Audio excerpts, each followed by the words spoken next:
All right, Testo, knee pad, WD-40, bucket, hose, tool bag. Let's go. All right, we got this Crown gas-fired boiler here. Steam. It's got a big 3-inch steam header here, going up with 2-inch here, creating that drop header. So it comes up, goes down on both sides, wraps across, picks up these two mains, which then go to 2-inch again. This is 3. But deficiency here is this equalizer.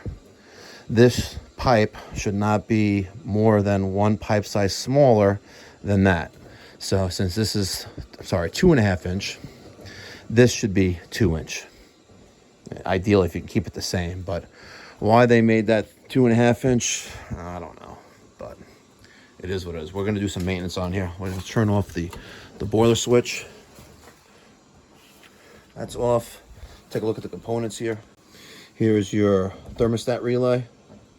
This is your transformer, primary, secondary transformer. Your sight glass, very clean water. Our cycle guard, this is the low water cutoff, model CG400. And your pressure troll, not mercury based. No, it's a newer one. And the differential is subtractive. There's a boiler drain, electronic ignition module, electronic ignition intermittent pilot gas valve, vent damper. Over here will be our spill switch.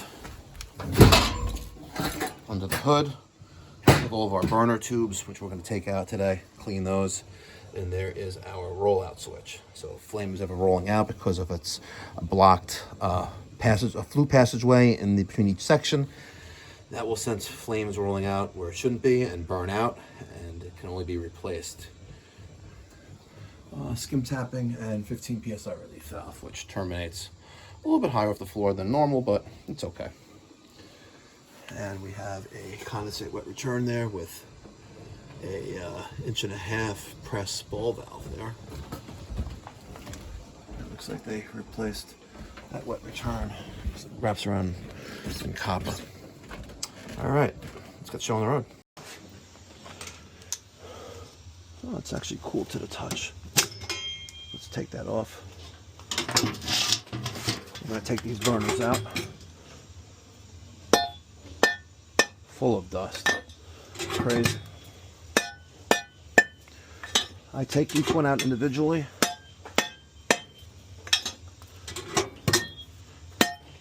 Tap them on the ground.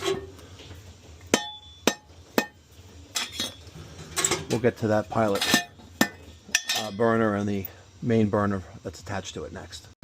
All right, I took a rag and wiped down the main burner bar and also the inside of the combustion chamber. I'm going to take a little piece of wire and then shove it into the orifice hole of each one of the gas orifices to make sure they're clean and clear of any cobwebs or dirt and debris. I'm also going to take a wire brush and brush off that spark igniter for intermittent pilot.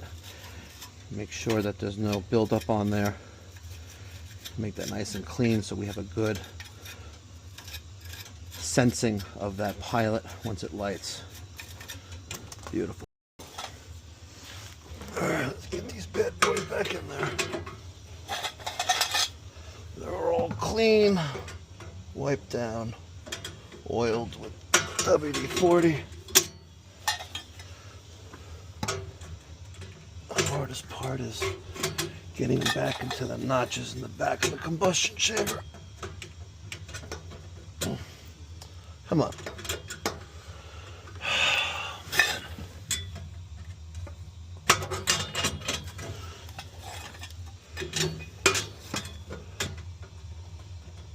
Okay.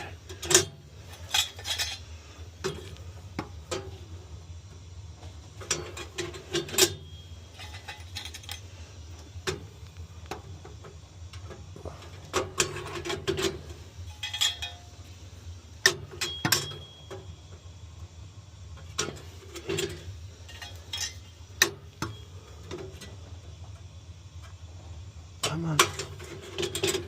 2 more.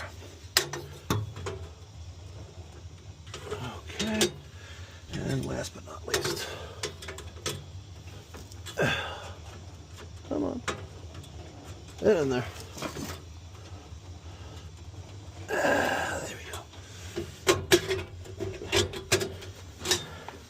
Beautiful. Let's put the combustion cover plate back on, just like that. Beautiful. Well, let's fire up. All right. Let's get that power on. 202 gallons it's used in 2 years. Let's see the other side of the...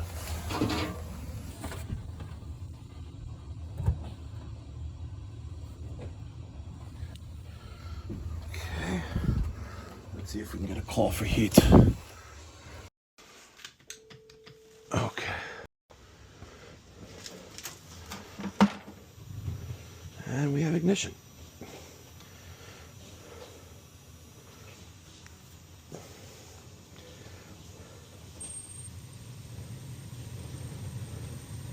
A little yellow at first. Hopefully that dies down. It becomes more manageable. More blue. Or not as orange. But they're all clean now. So let's fire up our combustion analyzer and do a combustion analysis here. Let's see how she's burning. I'm using a Testo 320. This is the LX combustion analyzer. I love the old school 320s. You can't buy them anymore. Natural gas. All right. Right now we're ambient temperature 68.5 degrees. O2 at 20.9, 21. Okay, that's good. That's gonna go up there. I'm gonna stick that right there. Let me show you where that's installed. Right there. See? And let's wait and see. See, our flame is more blue now, less yellow, which is a good thing. Let's see how she's burning. All right, there's our numbers. Quite almost stabilized. We're at 480 degrees of stack temperature, and it's staying around there.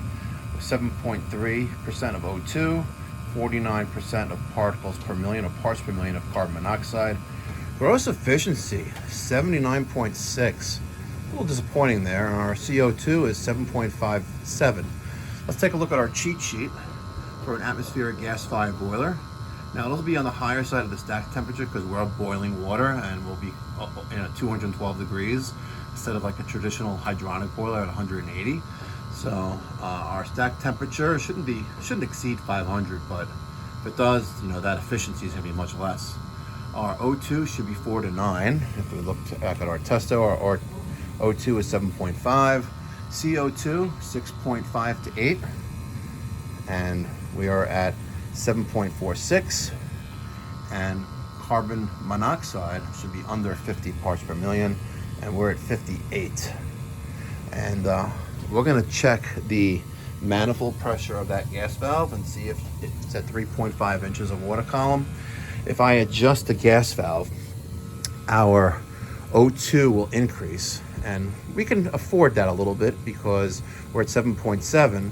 But if I drop my gas pressure, my combustion carbon monoxide byproduct should be less as well.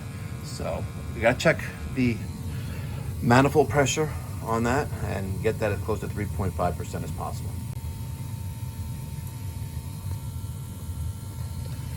All right, we were at 3.7 inches of water column on the outlet side, or the manifold side of it, and I brought that down to right around 3.5. Stack temperature still around the same. O2 went up a little bit, 8.6.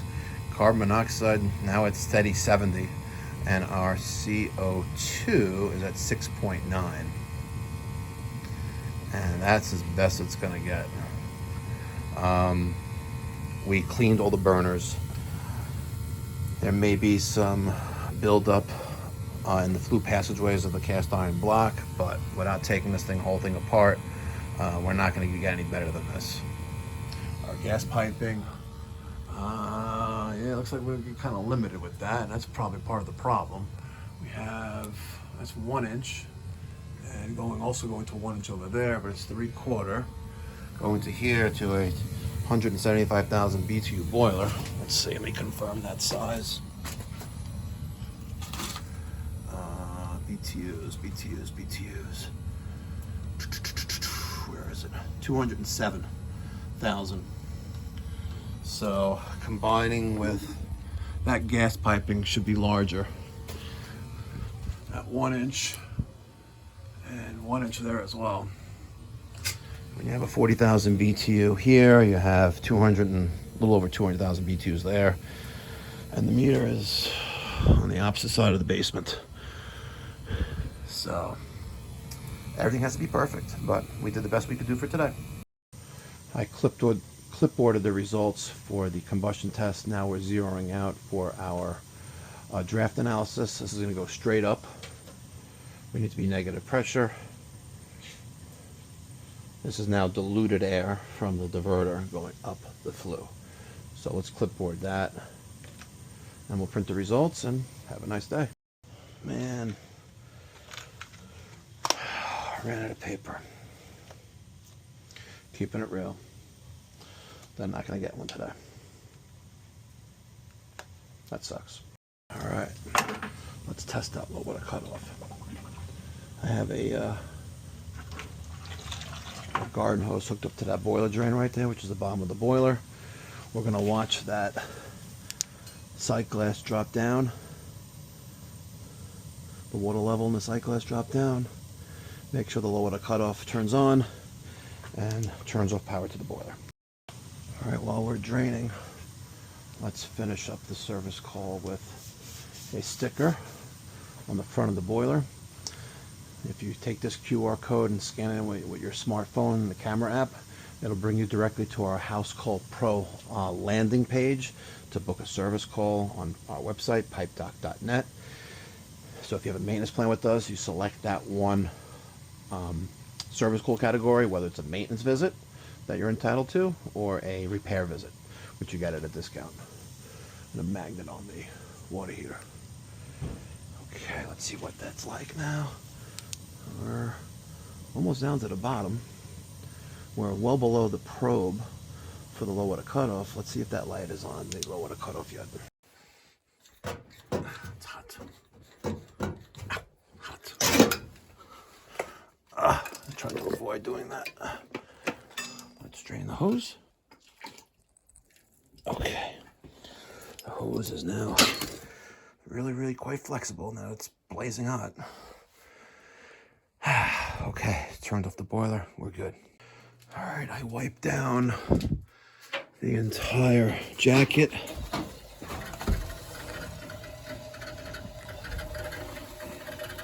Automatic water feeder is feeding. So make sure that turns off where it needs to, and the service call is complete.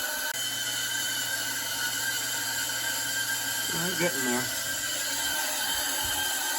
1 gallon so far. 2 gallons so far. All right, night and day difference from what this looked like about an hour and 15 minutes ago.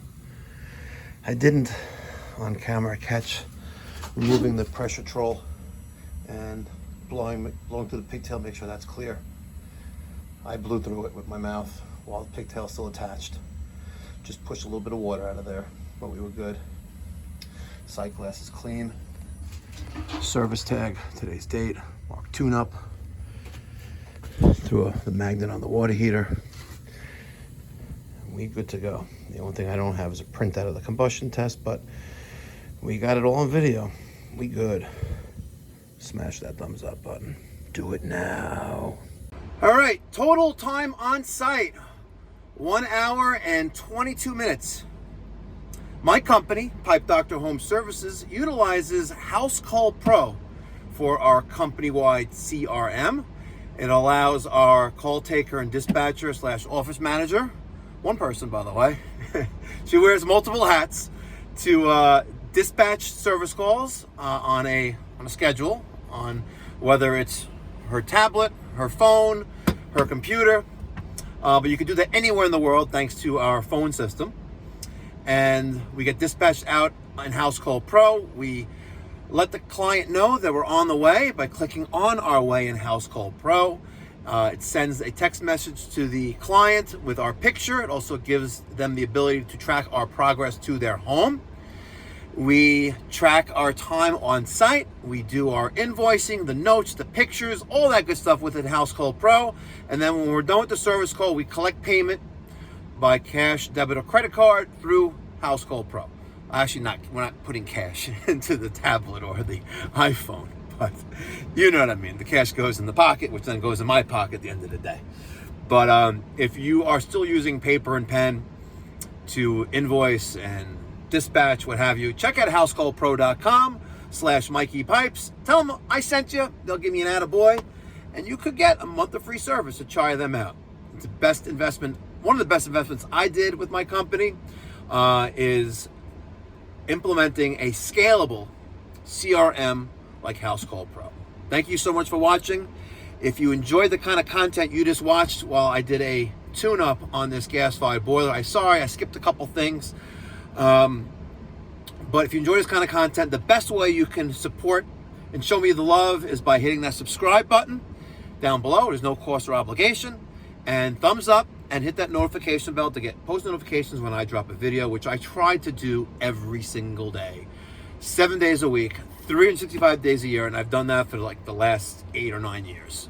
So it takes some time. At first it was a half hour to an hour a day. Now it's about 4 hours a day. So, and I'm not charging you anything for what you just watched. So the best way to repay that favor is by hitting that subscribe button and show your support. Thank you so much. Want some any free stickers? Email me, Mike@MikeyPipes.com. There's no cost. They're totally free. Just email me your address and I'll send them off to you. Thank you so much. Until next time, be well, God bless, stay safe.